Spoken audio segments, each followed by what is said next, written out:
It's a remarkable piece of footage. If it's a hoax, it's very well done. If it's not, then I would say it's probably revolutionary. It's a fake, in my opinion. If you continue to ask questions that are out of bounds, I won't hesitate to terminate this interview.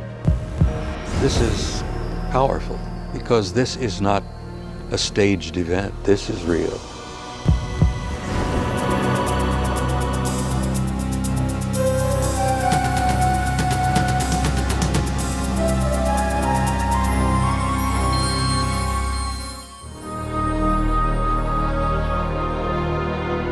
Interest in UFOs and Area 51 is at an all-time high.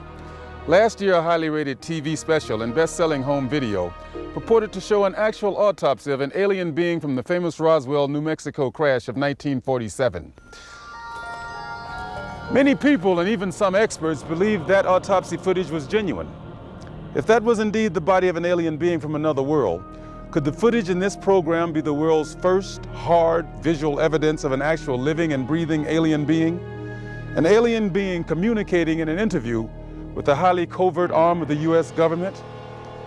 If the footage we're about to show you is genuine, then this could very well be the most important video in the history of mankind, proving once and for all that we are not alone.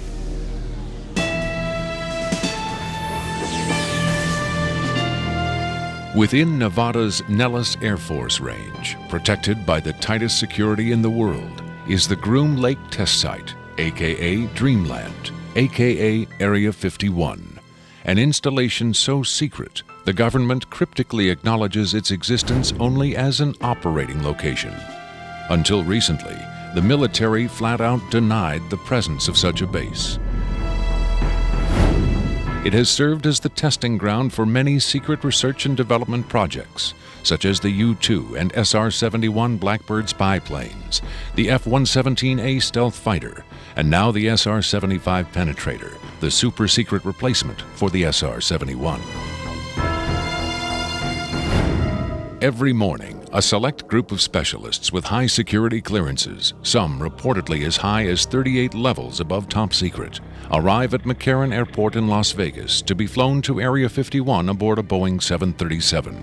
From the time they leave the ground until they return to Las Vegas at the end of each working day, they enter a world no outsider can ever truly know, except through rumor and the occasional shocking revelation. In 1989, a physicist named Robert Lazar went public with the stunning claim that the United States government was test flying dish-shaped aircraft of extraterrestrial origin at Area 51. Interviewed in silhouette by a Las Vegas TV reporter, Lazar, calling himself Dennis, claimed to be employed at a site on the outskirts of Area 51 known as S4, where he was part of a team attempting to back-engineer the saucers to discover the secret of their advanced propulsion system. It was a very sleek, thin-looking, flying saucer-shaped craft. There were 9 total. I only got to essentially work, back engineer, or analyze one of the craft. It's very plain. It's all one solid color, a grayish pewter color, the same color as the outside of the craft. There are no sharp corners anywhere. Every device in the craft, the seat, the amplifier housings, everything has a rounded corner on it, almost as if it was all fashioned out of wax and then slightly melted, so everything curved, even where the ceiling meets the floor on the end. Everything has a curve to it. Very, very plain, very wide open, very impractical use of space. And there are 3 levels. The lower level houses the amplifiers themselves that swing, the 3 of them. The center level is where you enter the craft, where the seats and the amplifiers are, and the top level is a small area, and I did not have access to that, so I don't know what's up there. Absolutely alien craft, there's no question about it. Well, first of all, the scope of the project was to back engineer it. If they were United States craft, we wouldn't be going backward trying to find out how they were built if we had built them. Second of all, the size of the equipment inside, the size of the seats, the materials that were in use, completely alien to us, pardon the pun, and the fuel, element 115, essentially non-existent. All these factors together, and of course the briefing information stating that they were alien craft. Along with Robert Lazar, rocket scientist David Adair is one of the few individuals who will go on record concerning his personal experiences with alien technology at Area 51. Was not of our origin. They shouldn't have let me see that. And then in the results of it, they locked me in a room. And the reason they locked me up in a room was because I wouldn't tell them any more about how the engine would function, and they started getting a little bit more perturbed about that. A former consultant to NASA and top aerospace companies, Adair claims that in 1971 he was brought in to study the engine of a downed flying saucer. What I was looking at was a technological marvel of its time, and it was a magnificent thing to see sitting there, and the whole situation just started really getting me more angry than anything, because the fact that they could sit on such a hunk of technology and not tell us about it.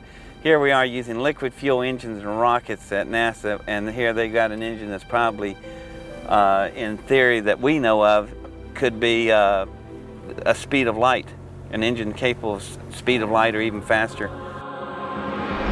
Ufologist and lecturer Sean David Morton has appeared on Sightings, Strange Universe, and Hard Copy.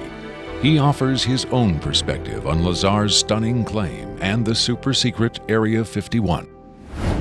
Area 51 is approximately 135 miles north of Las Vegas. It sits in a box that's at the western middle corner of the Nellis test site. It was originally called the Groom Lake Facility, and Area 51 actually gets its name from a bombing classification. There's Area 49, 50, 51, 52, et cetera, et cetera. So one of the things that Robert Lazar told us was that if we simply went out to a black mailbox at 6:30 p.m. on Wednesday nights, that we would actually see flying saucers, that these objects would test, and that this was the military testing time between 6:30 and 9:30, and then early in the morning between about 3 a.m. and about 6 a.m. Vigorous efforts have been made by employees of the government and others to debunk Lazar's claims and discredit him personally. Nevertheless, Area 51 has become the center of a raging controversy, whether in fact certain clandestine agencies of the U.S. government are in secret contact with alien beings. Project Sigma was supposedly a deal between the United States government and various extraterrestrials that after the Roswell crash of 1947, that an organization called Majestic 12 was formed, and then in 1953, President Eisenhower was then brought in on this. Well, there was a negotiation going back and forth between the United States military, the government, and the extraterrestrials. Apparently, we had a number of things that the extraterrestrials wanted. Number one, the military needed hardware. We wanted technology, we wanted weapons technology, propulsion technology, metallurgy technology, and in exchange for this, the ETs were willing to trade us their hardware for our software, and software namely being us. What they primarily wanted was genetic material, and in exchange for that, they were willing to give us certain technological advances, like a number of flying saucers. It is out of Area 51 that the tape we are about to show you was supposedly smuggled. On Friday, July 26, 1996, the offices of Rocket Pictures, a producer-distributor of motion pictures and television programs, received a phone call. A male voice, identifying himself only as Victor, claimed to be in possession of a videotaped interview with an extraterrestrial being. Tom Coleman, president of Rocket Pictures, was intrigued enough to take the call. I, of course, thought this was some hoax. In fact, I thought it might have even been my brother at one point.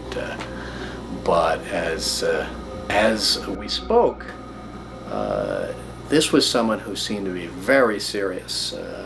We went back and forth on this, and I basically decided that, this is a little bit too weird for me. Thank you and goodbye. As I hung up, I had a very strange feeling that maybe, just maybe, there was something here. He said he had a tape of a space alien, an ET, that was being held in a military installation in Nevada. I'm not sure as a prisoner or a guest. And he had this on tape. As we've already heard from Sean Morton and others, this is not the first time allegations have surfaced that the U.S. government is playing host to extraterrestrial biological entities, or EBEs. The first and most famous alleged contact was the Roswell flying saucer crash of 1947. This is the incident from which the alien autopsy footage supposedly originated. But there have been persistent rumors that not all of the aliens retrieved from the Roswell crash were dead. The final fate of the survivors, if any, is unknown. 2 years later, however, in 1949, another alien is reported to have survived a saucer crash, and this being, known as EBE-1, was taken into custody and kept at a safe house. EBE-1 supposedly suffered from chronic health problems, which the doctors of the time were helpless to treat. According to a controversial, possibly fraudulent briefing document dating from the Jimmy Carter administration, EBE-1 was interviewed by means of pictographs, from which it was learned that he came from the Zeta Reticuli star system. Can we eliminate one or more of these categories from discussion? The laborious process of developing a set of symbols that could be used and understood by both human and alien amounted to the creation of a new language. If such an effort was made, it represents the greatest achievement in linguistics since the deciphering of the Rosetta Stone.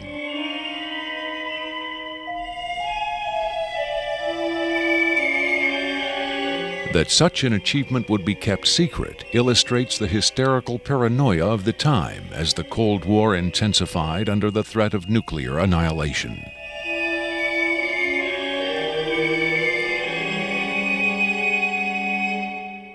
The so-called Carter-Aquarius briefing document states that EBE-1 died of unknown causes on June 18, 1952.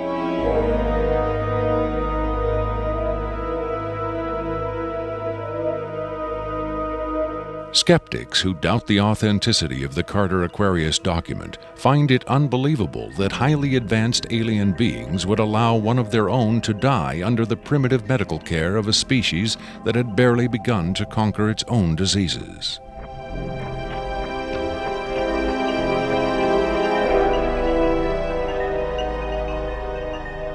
But as we will hear, there are those who claim that to the aliens, death is not a final end to be feared, but a mere transition. It was in the late 40s and early 50s that the U.S. government's policy toward UFOs was formulated. Publicly, there was Project Blue Book, which made a great show of gathering data on all the major UFO sightings, finally declaring them all to be hoaxes, mass hysteria, or swamp gas. But secretly, there may have been another policy at work. Over the years, several documents have come to light which seemingly confirm that a clandestine group, Operation Majestic 12 Group, aka MJ-12, was formed by special classified presidential order on September 24, 1947, for the express purpose of gathering information on UFOs and extraterrestrials, while at the same time keeping such information not only from unfriendly powers, but from the American public as well. If indeed Area 51 has become the nation's repository for alien technology and possibly alien visitors, then the extra-constitutional justifications for such secrecy were developed in the MJ-12 Group's planning sessions. James B. Forrestal, Secretary of Defense under President Harry Truman, is widely accused of being the mastermind behind the creation of MJ-12. Once created, Majestic may have expanded its mandate beyond what Forrestal had intended. Whatever secrets Forrestal may have known concerning flying saucers and alien visitors, that knowledge died with him when in 1949 he mysteriously plunged to his death from a window at Bethesda Naval Hospital. Though he was being treated for depression, many UFO researchers doubt that his death was a suicide and point to the sinister workings of the possibly mythical MJ-12, which in their hypothesis may have been protecting its secrecy from a man who had come to believe the people had a right to know. As late as 1989, according to Bob Lazar, the identification badges at Area 51 read MAJ for Majestic. In December 1994, a document purporting to be the Majestic 12 Group Special Operations Manual was leaked to a noted UFO researcher. It contains the following directive under the heading Isolation and Custody. EBEs will be detained by whatever means are necessary and removed to a secure location as soon as possible. There follows this disturbing amplification. Although it is preferable to maintain the physical well-being of any entity, the loss of EBE life is considered acceptable if conditions or delays to preserve that life in any way compromise the security of the operations. From the beginning of the UFO age, it seems, secrecy was always the government's prime directive. In 1988, another anonymous government source, codenamed Falcon, claimed that a second extraterrestrial biological entity, EBE-2, voluntarily became a guest of our government, allowing himself to be examined and interviewed. In this scenario, Area 51 became, for a time at least, a sort of extraterrestrial embassy, the setting for mankind's first attempt at diplomacy with beings from another world. Different sources disagree as to how communication was established.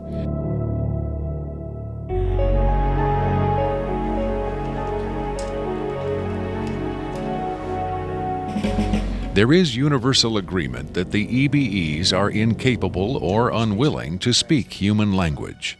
In addition to the pictographs used by EBE-1, it has been reported by Falcon that in the early 1950s, EBE-2 was fitted with some sort of artificial voice box, allowing him to speak words, and that he learned the English language very rapidly. Other sources doubt this story, however. By our kind, do you mean we Americans?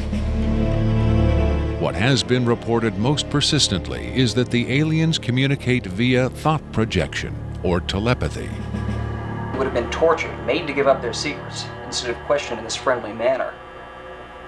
We cannot be forced to communicate. Has it been tried? Not by us. We speak to who's ever willing to listen. The idea of telepathic communication with alien beings carries with it the same doubts and controversy attached to telepathy itself. Do the practitioners of this ancient art really have the ability to read minds? Or are they crafty charlatans who simply tell the listener what he or she wants to hear? If the cynics are right, then the self-proclaimed telepaths recruited by the government in the 1950s were playing an astoundingly daring hoax by claiming to speak for the mute visitors from the stars. Defenders of telepathy call this notion preposterous and point to the long history of government-funded research into mind reading as proof that their science has merit.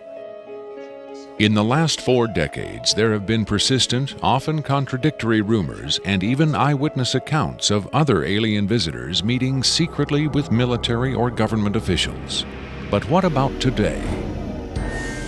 The Tester Corporation has recently come out with a model kit of Gray, the extraterrestrial life form, and a scale model of the so-called sport model, the UFO Bob Lazar says he studied at Area 51.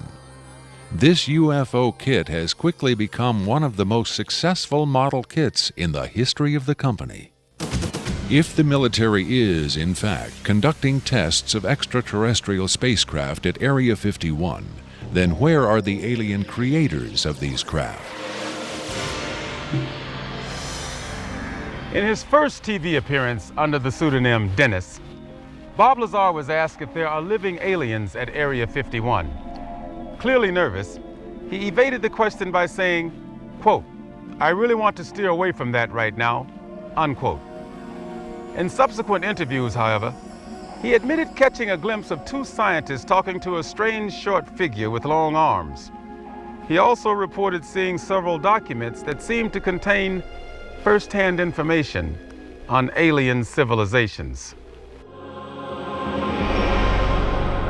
Lazar is skeptical of a claim made by Falcon that a group of EBEs have been given complete control of a separate base within Dreamland. But he does admit having read a report of a tragic misunderstanding between military personnel and alien beings in the late 70s. Lazar states that it had to do with bullets the MPs were carrying, and that the bullets might explode, possibly due to a field the aliens had generated in that area. This encounter supposedly resulted in the deaths of all the humans involved by head wounds. But if there was ever a large-scale alien presence at Area 51, Lazar saw no evidence of it doing his work at S4 in the late 80s. Is it possible that the deadly misunderstanding of 10 years earlier brought human-alien cooperation to an end? In his September 21, 1987 speech to the UN General Assembly, President Reagan himself did little to dispel the notion that this deadly misunderstanding brought human-alien cooperation to an end. In our obsession with antagonisms of the moment, we often forget how much unites all the members of humanity. Perhaps we need some outside universal threat to make us recognize this common bound. I occasionally think how quickly our differences worldwide would vanish if we were facing an alien threat from outside this world. Are the inconsistencies between various tales coming out of Area 51 evidence that these stories are lies? Or are the discrepancies the result of an intentional campaign of disinformation designed to discredit any elements of truth that may be reaching the public? If so, how does Victor fit into the jigsaw puzzle of questionable witnesses to the alien presence at Area 51? Is he a hoaxer, a government dupe, or a frightened whistleblower with the hard evidence to back up his story? I made it very clear to Victor that his credibility was the entire issue here, and that everybody's going to think this is a hoax, and that how are they going to possibly verify this? What he said was, you can do anything you want in terms of verified, any type of due diligence. He will answer whatever questions put forward. We could do whatever type of checking. We could bring in experts. We could have the tape tested. We could, in fact, he encouraged all of these aspects. He just did not want his face and his real name revealed. At Coleman's insistence, Victor agreed reluctantly to appear on camera, but only in disguise, in shadow, and with his voice electronically altered. The questions were agreed upon in advance, but during the actual interview, the discussion occasionally deviated from Victor's approved questions. What is your occupation at Area 51? I won't answer that. I have had reason to be present at Area 51, but I'm not going to clarify whether or not I was there as an employee. Are you saying you were there as a visitor? I'm not going to specify why or in what capacity I was there, only that I was there. Can you tell us how many times you were there? When I agreed to this, my fundamental ground rule was that I would not be asked to divulge personal data that might help pinpoint my identity. If you continue to ask questions that are out of bounds, I won't hesitate to terminate this interview. Are you saying that the number of times you were present at Area 51 is enough to pinpoint your identity? Any specifics will narrow the field of suspects. Of course, I could lie. Let's say I've been there 47 times, or anyway more than once. Let's turn to the tape itself. The copy you've supplied is not the original tape. No. Was the original at Area 51 when you copied it? That's out of bounds. Is it fair to assume that the copying of tapes at Area 51 is heavily restricted? You can assume anything you like. I would say that's a fair assumption. That's obvious. I will say that this tape was copied under special circumstances. Otherwise, copying it would have been impossible. Can you be more specific? More specific? Okay, I'm sure they've figured this much out already. Recently, there was a wholesale transfer of video documentation from analog tape to digital disc storage. In a couple of instances, this allowed data to leak from a highest security system to a less high security system. Even so, this particular tape was the only... I think that's about all I'll say about that. Was there something about this particular clip that made it more accessible to be copied? Not necessarily, no. Was there something about the content that caused them to file it differently or give it special handling? This interview was terminated. The interview resumed only after a discussion of the ground rules. Have you personally seen the alien being that appears in the tape? Yes, I have, but I stress I was not necessarily present at the interview session that appears on the tape. I'm not going to be specific. I may have encountered the being at another time. What can you tell us about the alien interview we're about to see? This one is rather recent, very late in the series. The interview process has been ongoing since the being arrived, which was in 1989. Approximately twice a month, they sit it down for a session that generally lasts from 3 to 5 hours. If they try to go longer than that, or if they schedule the sessions more frequently, the being becomes unresponsive. There's a fair amount of infighting among the scientists from different disciplines to get their questions asked. What has the alien revealed? Various minor technical details of the saucers. The physicists and engineers are frankly frustrated. They feel the being is withholding information. Possibly concepts are getting lost because all the information has to come through a telepath. But also it may be that the bulk of their scientific knowledge is just too advanced to be translated into our primitive conceptual framework. It's analogous to if a human scientist were to try to translate quantum mechanics into the grunts and screeches of a chimpanzee. That's not a very flattering comparison. Frankly, there's a high attrition rate for scientists in the program. You'd think they'd be energized by the challenge. But a lot of them take the ego deflation very hard when they find out not only how much they don't know, but how much they aren't even capable of understanding. What else has the alien communicated? Oddly enough, the being seems to have a much easier time communicating spiritual concepts.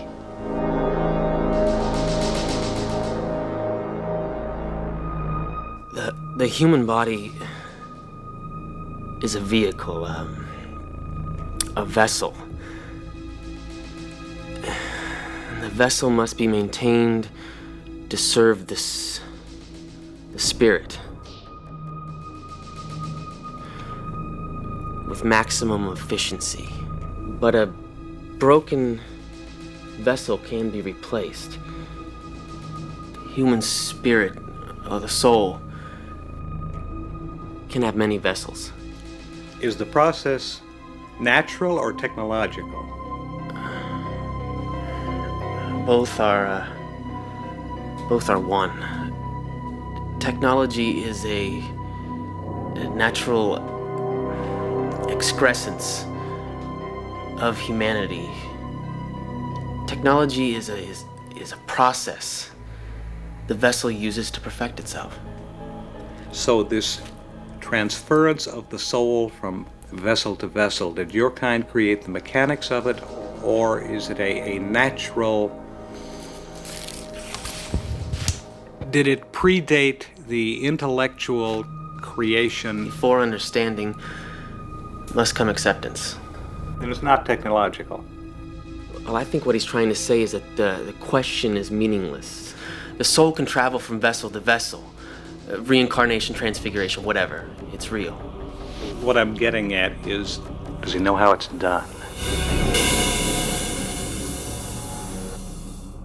Victor uses the term vessels to refer to the alien's conception of the body as a disposable vehicle for the soul. The UFO cult known as Heaven's Gate used the term containers in a similar context. The mass suicide of the Heaven's Gate cultists illustrates the dark side of accepting such ideas at face value. Doe, the Heaven's Gate cult leader, preach that humans can pass from container to container. The mysterious Victor, on the other hand, harbors no such belief. In his interview, recorded months before the Rancho Santa Fe tragedy, Victor made his attachment to his own earthly vessel abundantly clear. And let me just state here publicly, to head off any clever ideas anyone might be having, I have never been, am not now, and never will be suicidal. But how would the public know if something happened to you, since we don't know who you are? I'm taking care of that, trust me. If something happens to me, if I die, people will know who I am. Do you think it's a reassuring sign that these aliens can communicate with us on a spiritual plane? It would be nice to think so, but I'm not sure if it's really such an achievement considering the mismatch between our intellects. I mean, you're not going to have much luck making your dog understand calculus. But if you pet him on the head and say, "Good dog," aren't you communicating spiritually? And doesn't the animal control officer say, "Good dog," when he comes to put some poor stray to sleep? Doesn't the vet try to reassure the animal just before he spays it? When you're dealing with beings whose intellect is so far beyond your own, I don't think it's safe to assume they have your best interests at heart. What about the content of the tape segment you brought? As I said, this is late in the series. In fact, it's quite close to the end. Because of his unwillingness to reveal his own identity, Victor's story stands or falls on the credibility of the tape he supplied. Here, exclusively, for the first time anywhere, is the uncut, uninterrupted alien interview tape, shown in its entirety in real time.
You removed the soundtrack from the tape before you turned it over to this program.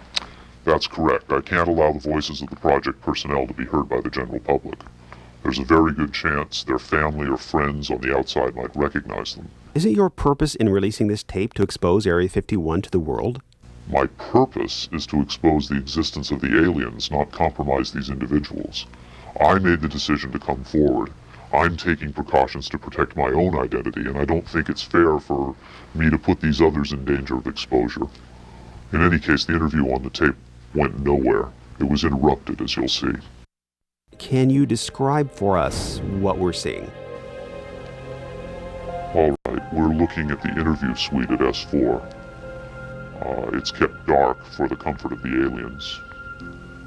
The figure who is just barely visible in the left foreground is the telepath, and behind the camera is a raked seating area for observers.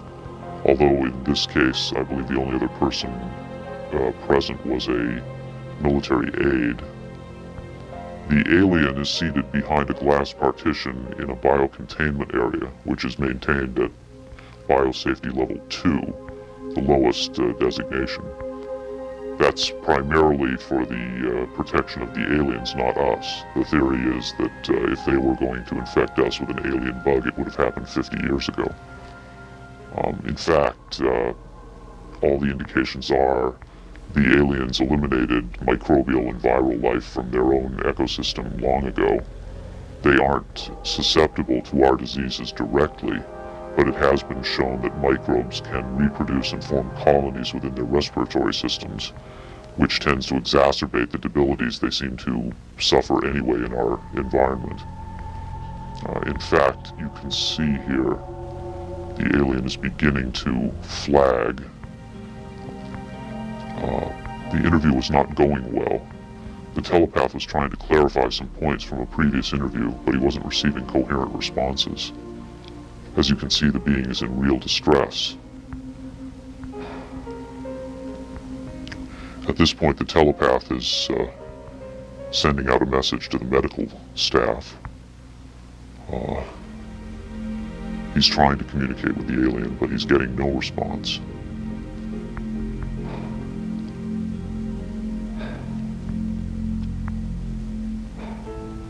There's very little he can do. There's no direct connection between his space and the biocontainment area. That's the aide stepping in on the right. The medical staff should be there by now. They're slow in responding. There they are. I have to say the medical personnel at S4 are less than first rate. They tend to be selected for their willingness to keep secrets rather than their medical competence. By the way, he's not shining that light into the eyes. It looks that way, but in fact he's checking for hemorrhaging around the eye sockets and in the nasal cavity. I'm sorry. It's very hard for me to watch this.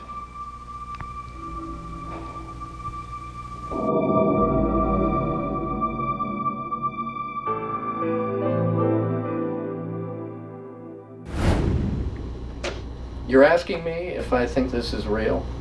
That have I finally seen a space alien? I don't know. But I do know this. I know that this is not a tricked up version like the alien autopsy. It doesn't attempt to distract you away from the alien. It doesn't have that cinema verite, black and white. It doesn't go to great lengths to try to fool the audience. It's straight ahead. It's an alien on tape. Pretty much the way you'd probably film it. The point is this: what if it is real? In evaluating the authenticity of the alien interview tape, the logical place to begin is with the videotape itself. What can the technical details of this recording tell us about its origin? Rocket Pictures sent Victor's original tape to the Phoenix laboratory of renowned image analyst Jim Delatoso. Using the most up-to-date digital technology, Delatoso tried to determine the tape's authenticity. I've been exploring, looking at different aspects of the image itself to develop questions for a matrix on is it real or is it fake. I grabbed a frame in the computer and we're outputting it now in digital format, and you can see that we have an absolutely solid picture. What we've done is taken the picture and moved it over so that we can look at the information that's in between the frames. Now, when we look at the motion video, we can see that it still is not bad. And when we have this little indicator down here, it tells me that the original image was transferred using some kind of time-based corrector. These are video screens up here, television, video monitors, and they're off at an angle. If this was shot using a video camera with lines on it, we would see moire patterns up there, and we don't see the moire patterns. So there's a probability that this was shot originally on film, possibly a film stock like 7252 or 7247, depending on the lighting. The idea that these images may have originated on film is in direct contradiction to Victor's statement that the interview was shot on video. On closer inspection, Delatoso decided the images could indeed have been recorded by a video camera under certain specific conditions. In this case, I get the sense of it that this was originally created using either film, transferred telecine to beta, that then this is the third generation, or it was taped under very low light conditions with the video gain boosted probably 12 dB. Even the emotionless analysis of a computer cannot provide a definitive answer. Delatoso's efforts yield tantalizing hints, but in the end, they only increase the mystery. One of the key things about this creature are its eyes. Like the other experts, video analyst Jim Delatoso was emotionally affected by what he saw. He took the tape very seriously and offered this personal opinion. If someone faked this, I don't like these people. I think it's a bad thing for people to do, because if extraterrestrials come here, it's an incredibly important thing to understand who they are and why are they coming here. If this is not faked, I think we've got a glimpse here of a sense of communication with someone who came from a long distance away. When asked his opinion of the alien interview, Adair was careful to answer only in terms of his own experiences. If you're referring to the film where it's aliens being interrogated at Area 51, I don't know. I've never seen a UFO in my life. I've never seen aliens pickled in a jar or anything like that.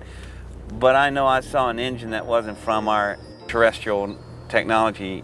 If you look at an engine like that, it came out of a craft. If it come out of a craft, then that craft has occupants. So it's very logical to assume then that those occupants could still be here and they could be interrogating them, or they could have downed another craft since 1971.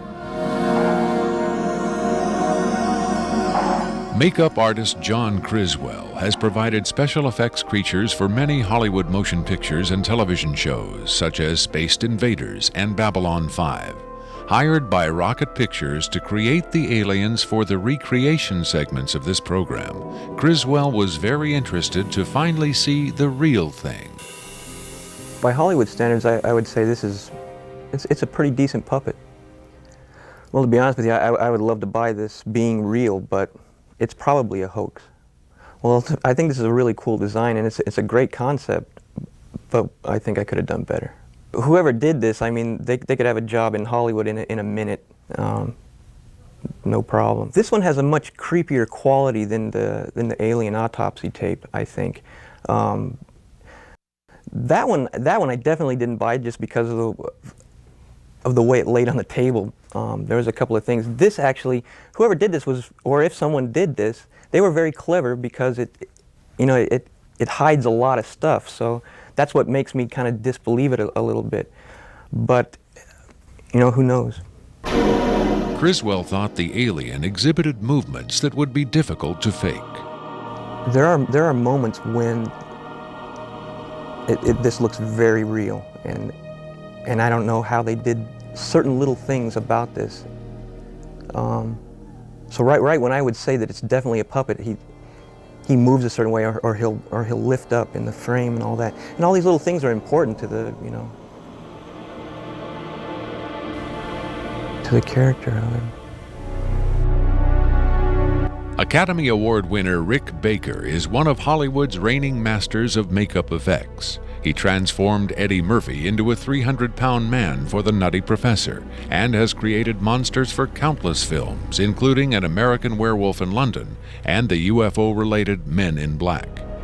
Baker dismissed the tape as a fake. Yeah, this doesn't fool me. I don't buy this. I think this is a puppet, and you've got a table in the foreground that's hiding the rest of its body. You've got some kind of whatever that instrument is in the foreground. It's also lit very mysteriously. I think if you were going to record this alien, you would want to see it, and you wouldn't want to hide it behind a table, and you would light it in a way that would show up much more than this. And this particular movement, this head-jerking movement here especially, looks very puppety to me. It looks a little overdone and very much like a guy with his hand inside this thing maneuvering it. I guess he's supposed to be ill here. Is that what's going on? It just looks like they went to a great deal of effort to hide as much of the anatomy other than the head on this puppet, and I just don't buy it. I would be willing to stake my reputation on the fact that I think this is a hoax. It's very interesting to see, though. In Baker's opinion, there was no controversy at all. It's a fake, in my opinion. We could build better. We have built better. UFO expert Robert Dean, on the other hand, had no doubt whatsoever that the tape was authentic. This is powerful because this is not a staged event. This is real. In the 1960s, Robert O. Dean served as an Army intelligence analyst at NATO headquarters in Europe, where he claims to have seen first-hand evidence of alien beings and their artifacts. Retired from the Army, he is now a highly regarded UFO researcher and analyst. Dean was asked to view the tape and offer his expert opinion. They're treating him like a piece of livestock, wiping his lips. Calling on his own first-hand experience for comparison, Robert Dean was stunned and moved by what he saw. That breaks my heart.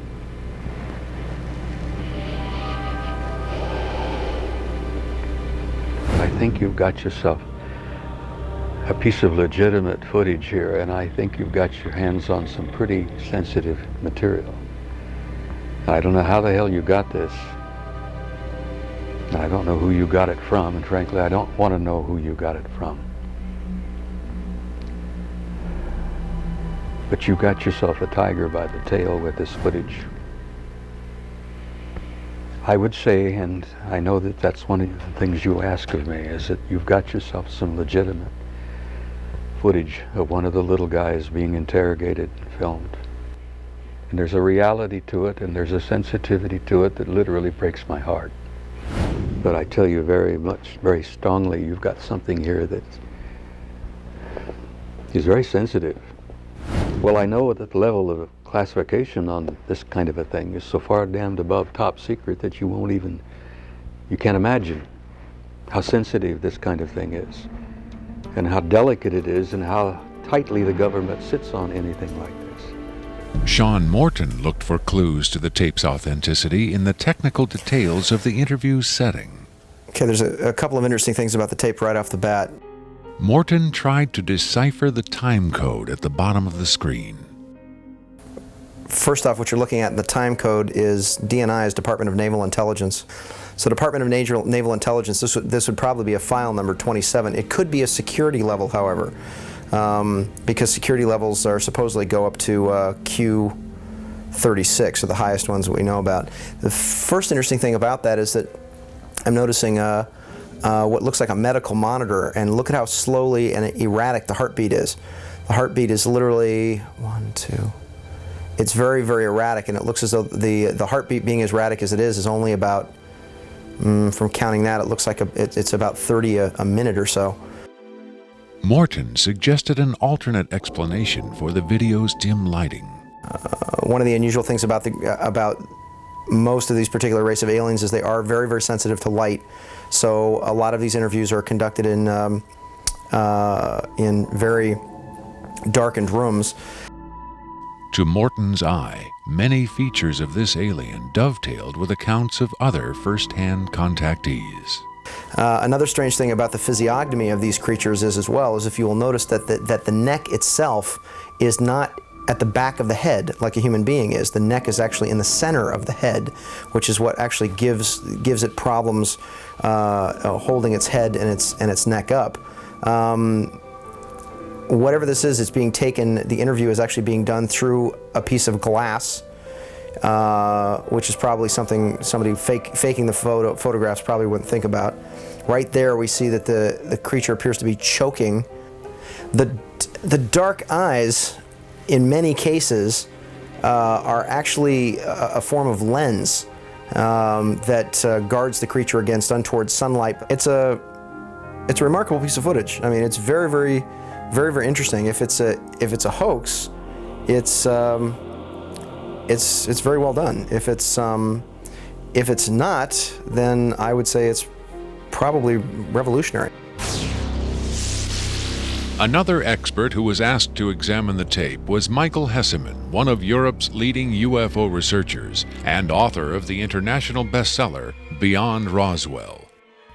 When I got the first information about the alien interview footage, and when I saw the first picture, I said there might be a connection to a real incident. Hesseman was intrigued both by the alien's appearance and by Victor's claim that the being arrived at Area 51 in 1989. If it is authentic, it might be the most significant film ever published, ever shown on television. For several years now, Hesseman has been investigating reports that the South African Air Force shot down a flying saucer in the Kalahari Desert in 1989. According to Hesseman's sources, 2 survivors were retrieved from the downed saucer. One was sent to Wright-Patterson Air Force Base in Ohio, and the other to Area 51. The extraterrestrial in Victor's tape bears a striking resemblance to descriptions of the Kalahari ET, and the timing of its appearance at Area 51 is consistent with the South African incident. If you see the drawings we have of the Kalahari alien and the descriptions we have, it seems to be the same being. And the Kalahari incident puts the alien interview footage into a context and gives it at least a probability that it might be real. It might be the real stuff, we just don't know. Whitley Strieber, best-selling author of Communion, claims to have had numerous personal contacts with alien beings. He has become the de facto spokesman for the growing number of people who claim to have been abducted by extraterrestrials. The nationally syndicated television program Strange Universe asked Strieber and several other abductees to view the alien interview tape. What Strieber saw left him profoundly shaken.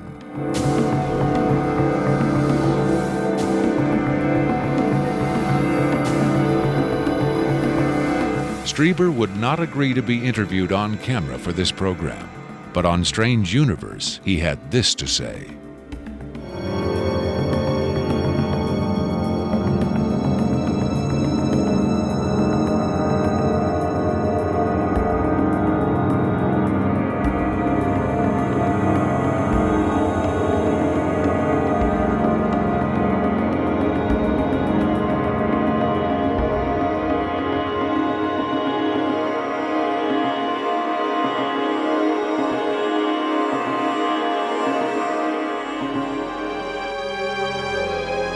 On May 23, 1997, Victor gave a radio interview on the nationally syndicated show Coast to Coast AM with Art Bell. Speaking by telephone from an unknown location, Victor answered questions from host Art Bell and his guest, UFO expert Sean Morton. From the Kingdom of Nye, Coast to Coast AM continues with Art Bell. It is going to be a very interesting morning.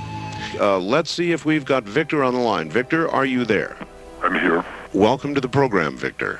Afterwards, this is what Bell and Morton had to say about Victor's credibility. What a hell of an interview, huh? Boy, oh boy, talk about making history on the radio. It was, as far as I could tell, he answered every question properly as far as exactly where the locations are, to the, descriptions of the, the transports, the 737s, to the CTS-43s, the retinal scans, the 5 levels at S4. A veteran of countless controversial interviews, Art Bell still found himself impressed by his encounter with Victor. In the first, I think, half hour, I sensed that I was getting a kind of a runaround, or that I was not satisfied with the quality of the answers that I was being given. But as the interview progressed, and Victor, to some degree, began to relax, I began to get a different sense, and that was that he was telling me the truth. I think Victor was scared. I think Victor really is scared.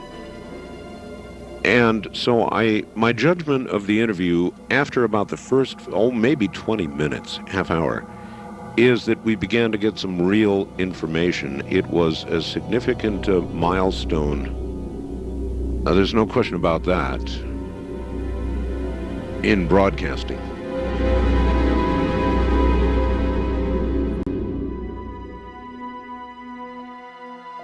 If the government has really been in contact with superior aliens, wouldn't we see some evidence of it? For instance, amazing new scientific discoveries. Limitless free energy? A cure for cancer? We might if the government's motive were the betterment of mankind. The government's motive is control. And just as much as they crave control, they fear loss of control. Knowledge is power, but power does not necessarily confer competence. The people at the top of this program are intellectually very average. They're not capable of making proper use of what's been handed to them, but they have no intention of letting anyone else ever get a chance to solve the puzzle. And let's not forget there's also the real possibility that the government is being manipulated by the extraterrestrials for their own purposes. You could have released this tape to the news media, but you insisted on being paid for it. Doesn't that cast doubt on your own motives? Yes, and I was aware of that going in, but that's a cross I'm prepared to bear. I find it disgusting that the most important event in human history is being kept secret simply because certain unimaginative officials have the power to do so. But at the same time, I do see the irony in my own actions. All I can say is, had I had the choice, I would not have insisted on profiting from this revelation. But since by lifting this veil, I've endangered not only my career, but possibly my life, I felt the need for some small measure of monetary freedom to deal with any eventualities. And let me say, I could have demanded significantly more money than I did if I had been willing to compromise my anonymity. There have been other whistleblowers who jumped at the chance to become celebrities, which I think casts even more doubt on their motives than some people may be casting on mine. Do you believe your life is in danger as a result of making this tape public? I would hope not. I would like to think my government is a little more civilized than that. But at the same time, I don't intend to give them the chance to prove me wrong. At any rate, to a certain extent, I'm counting on being disbelieved. Obviously, they would like me to be perceived as a hoaxer. If something were to happen to me, if I should die suddenly in a freak accident, it would obviously lend credence to my story, and I assume they understand that and will act or not act accordingly. Why should anyone believe this tape is authentic? Use your own judgment. That's all any of us can do. There's been so much secrecy and disinformation over the last 50 years that it's become impossible to prove anything in the face of official denial. Of course, the flip side is nobody really believes anything the government says. Robert Dean heads a growing movement lobbying Congress to release former NASA intelligence and military officials from their security oaths so they can talk openly about U.S. involvement with UFOs and aliens. As early as '49, your government knew we were dealing with extraterrestrial intelligence. And then it sort of blew up more and more. Every year there were more discoveries, more conclusions, more contacts. And as you probably know, we have indeed retrieved crashed hardware, and we have reverse engineered it, and we have indeed been flying some of that hardware in this base not too many miles outside of Nellis, near Las Vegas. Dean believes the time has come for the government to tell the people what it knows. The truth has got to come out. We're over 30 years too late. The people not only have a right to know, they have a need to know. And damn it, I stand in this belief, and I will say this and stand by this till the day I die. Congress has the responsibility, Congress has the obligation to the people, to the Constitution, and to the nation.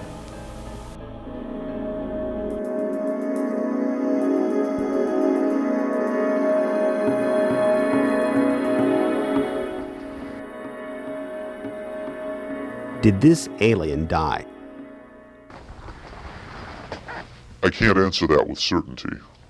I do know the interviews came to an end. Whether the being died or was retired, and I don't mean that in the spy thriller sense of having it killed, I mean retired from the interview process. I just don't know. I'm fairly certain it didn't go home, at least not in the physical sense. But these beings, they don't seem to be very concerned about dying or avoiding death. Why do you think that is? Maybe they know what comes after death with more confidence than we do. Maybe there's another vessel waiting for them on the other side. The other side? Yes, which may in fact be where they come from in the first place. I've heard the claims that they come from Zeta Reticula or the Pleiades, but it hasn't been established that they come from out there at all. Their saucers may not travel through space as we know it. They may fold in from another dimension, another reality.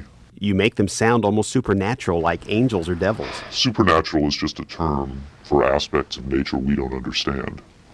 For many people, they certainly do serve the functions of both angels and devils, forces we can't comprehend. Have you had enough of me? I think I've earned my money.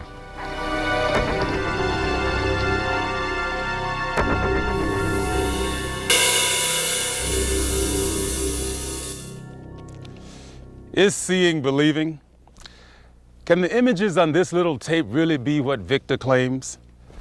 To even take the question seriously requires a belief in the possibility of wonder, a willingness to accept an almost unimaginable truth. It's far easier and safer to label it a hoax. I'm standing on Nevada Highway 375, America's official extraterrestrial highway, redesignated last year by the legislature in acknowledgement of the worldwide fame that has become attached to this desolate spot. Beyond those mountains is Area 51, the most widely discussed secret place on Earth. Whether as a hoax or mind-expanding revelation, this alien interview is now a part of the Area 51 legend. There will come a day when the secrecy at Area 51 ends. When that day comes, then we will know whether this tape was real and what the true motive was for its sudden appearance. Until then, we can only speculate, investigate, and hope.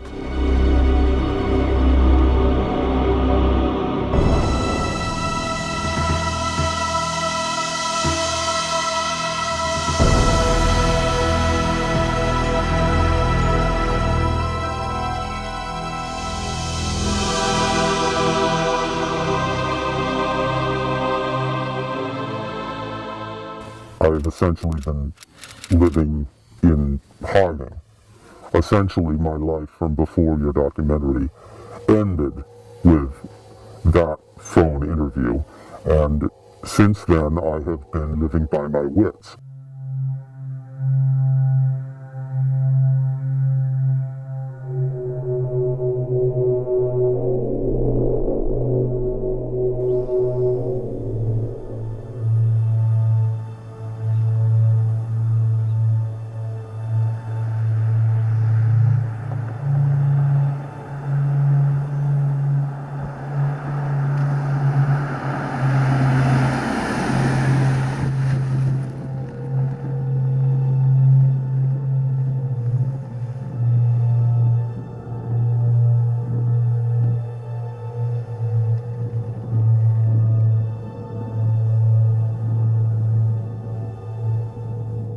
two of you, two cameras.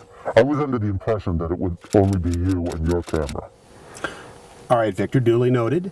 But you did come to us and request this interview. Yes. And you did request money, which you've been paid. Yes. Per your insistence, it was just to be me.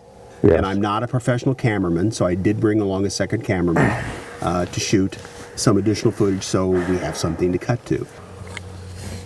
Okay, on B camera? B camera set. Okay, here we go. So, Victor, here we are. Well, I must say that I never expected to hear myself called Victor again, or to find myself in disguise in front of a camera again. It's now been 11 years since we last conducted that interview. Yes, the Art Bell interview you arranged for me. In May 1997. As the interview progressed, I began to get a different sense, and that was that he was scared. I think Victor really is scared. That was a pleasant experience, I say with some sarcasm. Looking back on it now, 11 years later, you didn't want to do it. I did not want to do it on the day that I did it.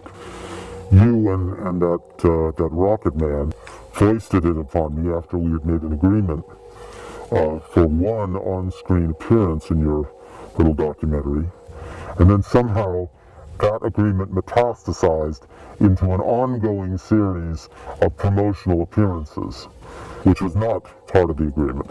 You agreed to do that one phone interview with Art Bell Coast to Coast to promote the video at the time. Which was a live interview, and I had made it abundantly clear that I was not to be put in a position of revealing my whereabouts in a live situation. Again, Victor, with all due respect, you knew that the Art Bell show was live. You say that now, that's not how I remember it, but in any case, it's a thing of the past. Well, in any event, you contacted us for this interview. This situation has not been of my choosing. If I came to you and requested, as you say, in fact, I find that characterization insulting. I did not request to give you information. I offered you information. Yes, I did demand payment. Certainly I demanded it. I would not have been given it had I not demanded it. You are the businessmen. You are the filmmakers, the video makers, the documentarians. You and that rocket man, you have made whatever profits have been made over the last decade off of the... I can't think of a reason why I would want to be giving you information were it not for the money. Certainly any illusions I had that my information might actually spur the government have been sadly mistaken. It's been 11 years since I brought out that tape. What follow-up has there been? Who among these so-called ufologists, these self-proclaimed investigators, show me one of them that's demanded information about S4 under the Freedom of Information Act. Show me one of them that has seriously attempted to confirm or deny the existence of the alien interview program. All they care about is talking among themselves and making videotapes, making documentaries, promoting themselves. Do you at least feel vindicated that no one has conclusively debunked the tape? But the only vindication that I could imagine would be if the government finally revealed all that they know about these aliens. So are you saying that the internet truth seekers are not living up to your expectations? That is an understatement. Well, I should say they perhaps are living up to my expectations, since my expectations were admittedly low to begin with. All the days in which people took Bob Lazar seriously, and who is that person in your documentary? That Morton character? Sean David Morton.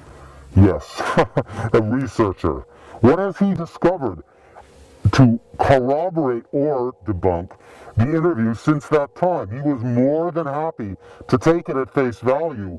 Then, when he too was being paid, I assume you paid him as well as me. All of these people are charlatans. All of these people are at best hobbyists and at worst professional con men. Well, I'm assuming that you've seen the finished product. What did you think of Bob Dean's interview, the retired NATO commander?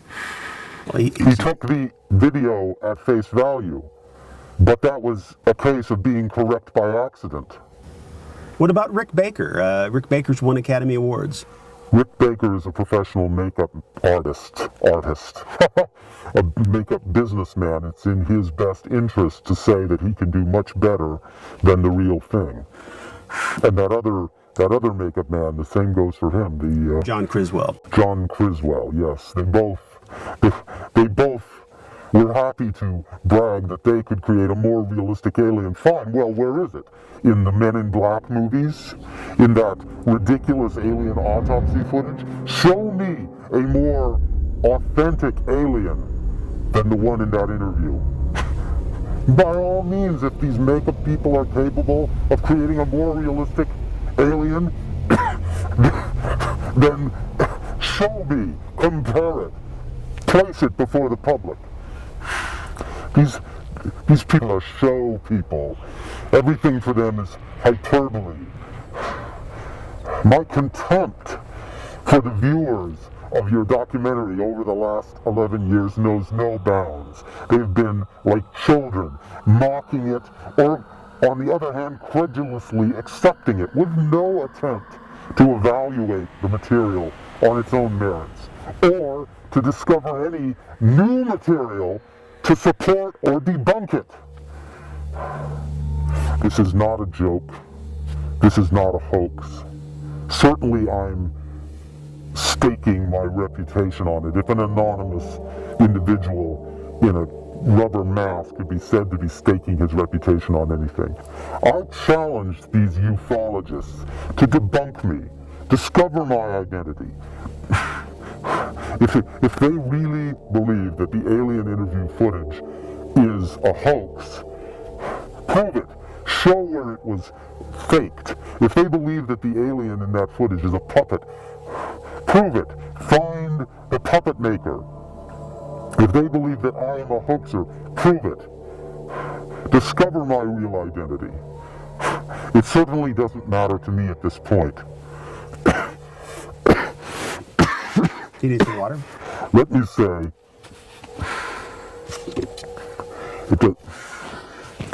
no. And let us finish this. All right. Let's move on to some new areas. How do you respond about rumors in the UFO community that Cheney and Rumsfeld have known about the EBEs since the Nixon administration? Well, certainly Cheney knows everything there is to know within the government. There's not much that is kept secret from the general public that Cheney does not know. As for Rumsfeld is a bombastic clown, but he has certainly shown quite a bit of interest in new technologies, shall we say. I will say this to those UFO researchers who seem to be sitting on their hands waiting for someone else to bring them information. If you do your research and discover where Rumsfeld was in the middle of March of this year, I think you will learn a few things that perhaps you would like to know. Would you care to elaborate? No, I would not care to elaborate, and I frankly don't think that you, the producers of this documentary, would like for me to elaborate. Do you think that President Bush has been kept up to date on our ET program, or that Cheney has kept all the information from him? President Bush, now there is a puppet. There is your artificial marionette. And no one seems to be able to identify him as an artificial president.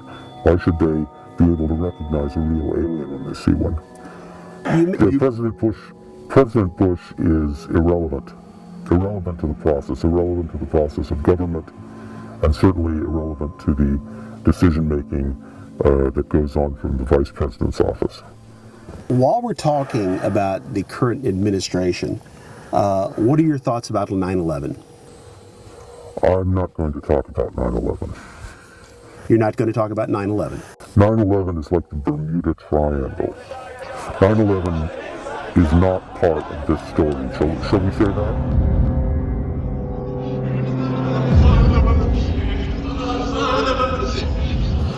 Are the EBEs still at the base in Utah? The base at Utah. In the Art Bell interview in 1997, you alluded, I believe more than alluded, to the fact that the EBEs were moved from Area 51 which has been to the base in Utah. Yes. Are the EBEs, in your opinion, with your knowledge, are they still at the base in Utah? The EBEs, to my knowledge, are all, at this time, deceased, if you want to call it that. Before we go any further, I just want to say to you, not to your viewers, but to you, and to that rocket person, that this will be the last time you ever see me. This will be my last statement, bar none. And this time I can say that with conviction, because it seems that this container has reached its expiration date. I am apparently not long for this world. So, this will be my final testament.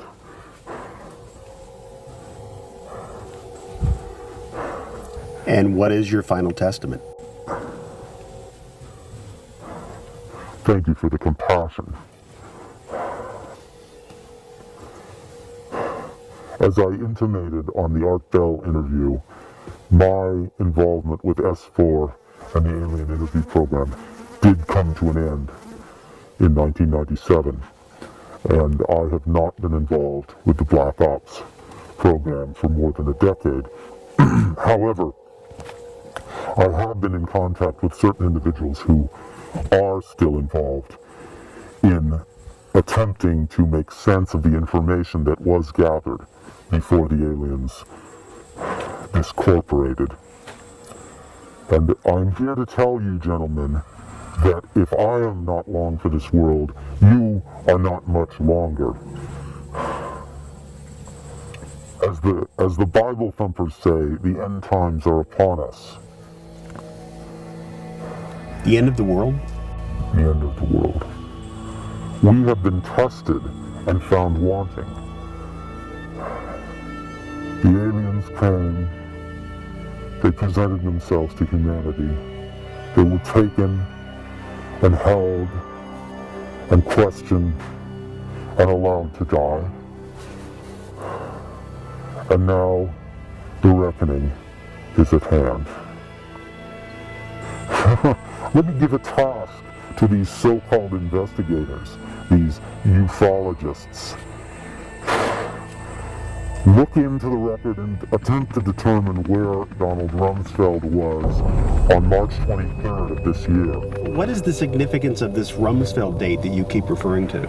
Donald Rumsfeld has been aware of the alien interviews at least since 1974, in the last days of the Nixon cabal, and even when he was out of government, he managed to keep his hand in. But it was not until the bogus telepath program was finally exposed within the secret Black Ops operation that the true translation, that the true meaning of the alien communication was made clear to him. And since then, I think you will find he has lost all interest in the United States and trivial earthly power. His sole interest now is to find a way to be one of those who are taken off when the end comes. So what you're saying is the biblical end times are upon us? Is that what you're telling me? It's rather childish to call them biblical, since the Bible itself is simply a smokescreen. These aliens come from the universe of science, not the universe of religion. Religion is a deliberate disinformation campaign started by those who first encountered the aliens and first kept that knowledge to themselves. Donald Rumsfeld is merely one of the last of the line of those who try to maintain personal control over information that should have been made public to the entire human race. And now that he understands exactly what it is these aliens have been trying to tell us, he has completely lost interest in the rest of humanity. His sole concern is to be one of the few, one of the what he considers to be the elite, the the elect specimens, if you will, the elect specimens who are taken off the earth before the final trumpet sounds. Well, I have to tell you, this sounds an awful lot like Armageddon. I mean, 2012, the Mayan calendar. The Zolkeen calendar is another inaccurate representation of what we are talking about. The date 2012 is not accurate. The Mayans considered themselves to be far better mathematicians than they actually were. In point of fact, the date is very close, but not 2012. Not 2012. Not within my lifetime that's left of it. And certainly within yours. Let's just say that I wouldn't plan a 20th anniversary edition of this documentary. My head is a beehive. You're not really saying, well, I... Après moi le déluge. Le déluge solaire. I won't be here for it, but you, gentlemen, will. Was it Seneca? I think it was... No, it was Strato who said, "When I am gone, let earth and fire mix. It will mean naught to me."